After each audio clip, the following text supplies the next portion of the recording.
សួស្តីបងប្អូនទាំងអស់គ្នាថ្ងៃនេះយើងមករៀនអំពីថ្ងៃនៃសប្តាហ៍តើមួយសប្តាហ៍មានប៉ុន្មានថ្ងៃមួយសប្តាហ៍គឺមាន7ថ្ងៃតោះយើងមករាប់ថ្ងៃនៃសប្តាហ៍ទាំងអស់គ្នាថ្ងៃច័ន្ទ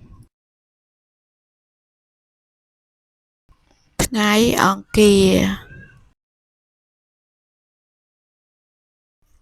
ថ្ងៃពុធថ្ងៃព្រហស្បតិ៍ថ្ងៃศุក្រ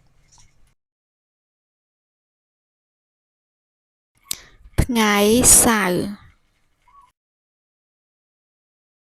ថ្ងៃអាទិត្យ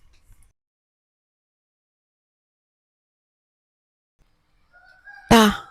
ចាំថាតាមបងឡើងវិញទាំងអស់គ្នា